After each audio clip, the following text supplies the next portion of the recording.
we celebrate the 25th anniversary of the Metal Gear franchise with not one but two massive stories. Australian developer Team Bondi returns, briefly, from the dead, while another Down Under developer is working on Mass Effect for an all-new platform. Stunning DLC is on the way for both Fruit Ninja Kinect and Skyrim. Atari joins forces with Microsoft in an arcade effort to prevent you from getting any work done. Black Ops 2 gets a remote-controlled drone, and a familiar voice returns to Hitman Absolution. StarCraft II is rated for release, 3 big games are headed to the App Store, and we are well and truly confused by Lococycle, all in this week's edition of Player Attack.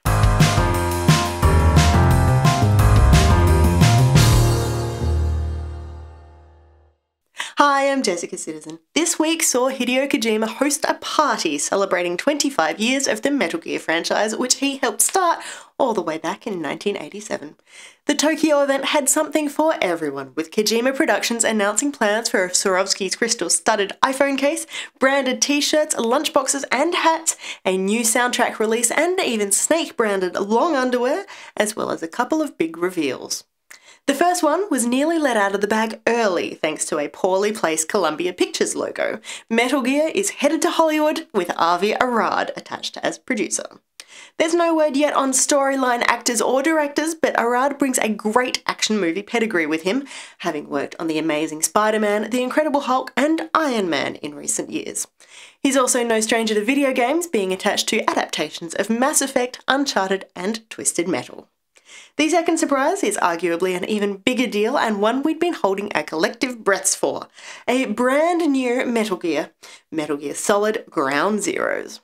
It's not quite Metal Gear Solid 5, but it does use the new Fox engine, and Big Boss is back. Again, we don't know too much about the game just yet. There's open world elements, a third-person shooting mechanic, and it's expected to be set during or shortly after the 1970s, making Ground Zeroes yet another prequel.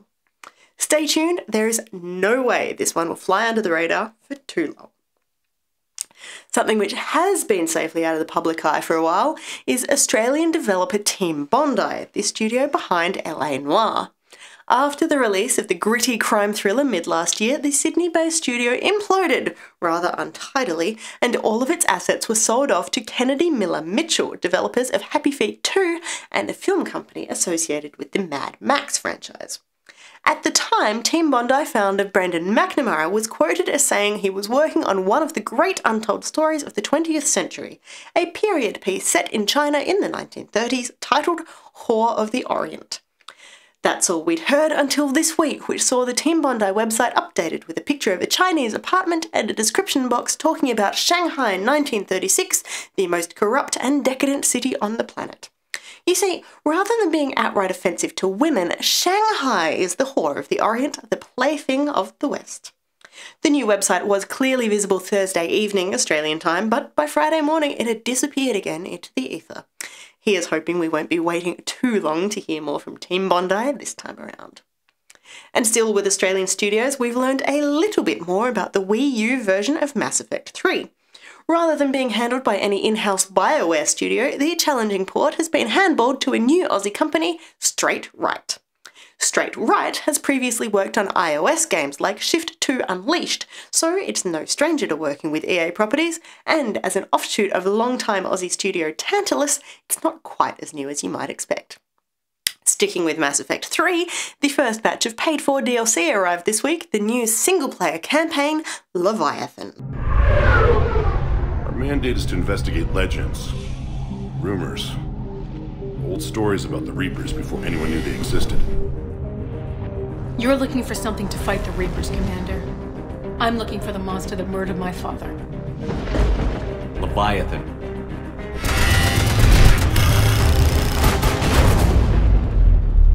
Something is very wrong here. Doctor? Why do you pursue me? Leviathan is available right now on all platforms, bringing 2 new weapons and a bunch of extra story, which fits in neatly before the end of Mass Effect 3. A couple of other bits of DLC related stuff this week. Fruit Ninja Kinect has released the very awesome looking 8-bit cartridge pack, which takes the motion sensing Fruit Slasher into all new realms of retro goodness. You'll get a new blade, a new shadow and a new background, all of them pixelated to within an inch of their lives. Couple that with the revamped chiptune soundtrack and you've got a nifty little package for just 160 Microsoft points. It'll cost you a bit more than that, and it's not quite available just yet, but Skyrim is also on the receiving end of some new downloadable content. Hearthfire will, simply put, give you a house. Or it'll give you access to house-building things anyway, allowing you to choose your land, customise your particular dwelling, build some furniture, and even adopt a child or two to make sure the place really feels like a home. Hearthfire hits the Xbox 360 next week, and while we're told it's still in the works for PC, Bethesda has already hinted that the new DLC, alongside the older Dawnguard content, may not ever be compatible with PlayStation 3.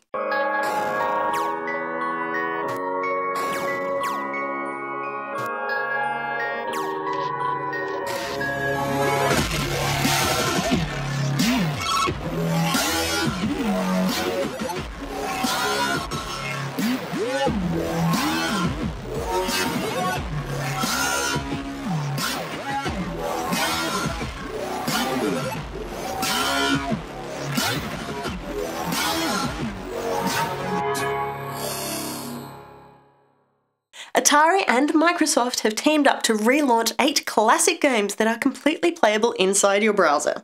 As long as you're capable of using HTML5, like the latest versions of Chrome, Safari, Firefox, Internet Explorer, and a handful of mobile browsers, you will be able to play Asteroids, Combat, Centipede, Lunar Lander, Missile Command, Pong, Super Breakout, and Yar's Revenge, and doing all that in one tab while you check Facebook and do other important stuff in another. On one hand, it's Atari bringing its games to an all-new audience, and on the other, it's Microsoft trying to tidy up the image of Internet Explorer. The games are ad-supported on most platforms, but if you're using IE, you will get a smooth, ad-free existence. A few more quick things. A Grasshopper manufacturer has confirmed that Lollipop Chainsaw has the highest shipment figure of any Grasshopper title, shipping more than 700,000 copies since its launch just a few months ago. Call of Duty Modern Warfare 2 received night vision goggles back in the day, and now Treyarch has risen to the challenge, announcing that Black Ops 2 will ship with a remote-controlled MQ-27 Dragonfire drone as part of the Super Special Care Package Edition, which also features bonus maps, a steelbook case, challenge coins, new weapon skins, and a digital soundtrack. IO Interactive thrilled Hitman fans this week with the revelation that David Bateson will be returning to the title role in this year's Hitman Absolution. The developer had previously denied Bateson's involvement, but explains it's very happy to have him back. The Australian Classification Board also thrilled gamers by updating its database to include StarCraft II: Heart of the Swarm. Blizzard has said absolutely nothing about release dates so far, but going off previous performances, we could be seeing the next StarCraft on shelves by Christmas. A trio of big names are headed to the iTunes App Store in the not-so-distant future. Phoenix Wright Ace Attorney Trilogy HD features the first 3 games in the series, including Justice for All and Trials and Tribulations alongside the original game, and will be available either as 3 standalone games or as a bundle. Last year's cult hit Bastion is also heading to iPad with completely revamped HD graphics and a new touch-based control system. Don't line up for this one on your phone though, technical reasons mean that Bastion is only being released for the bigger screen of the iPad. Last week, Square Enix teased everyone with a countdown timer suggesting that something was in the works for The World Ends With You. Fans were frothing at the mouth at the thought of a sequel, but when the time came, they were given The World Ends With You, a solo remix. It's a $20 game released exclusively for iOS. And finally this week, Explosion Man developer Twisted Pixel revealed its 6th original game as part of the Microsoft E3 media briefing. Since then, we haven't really heard much about Lococycle, but it is on show this weekend at PAX in Seattle. If you get the chance to check it out, can you report back? We've watched this brand new gameplay trailer a few times and it still, honestly, makes very little sense.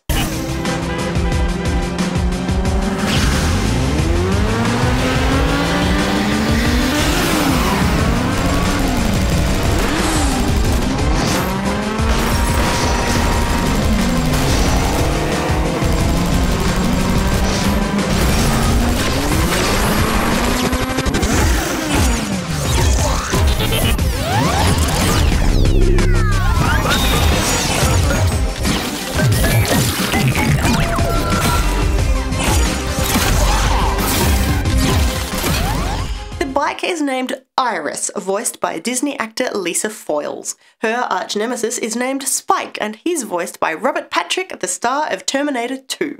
We're still not sure just who the guy is who's being dragged along by his ankle, but hopefully Twisted Pixel will explain everything in good time.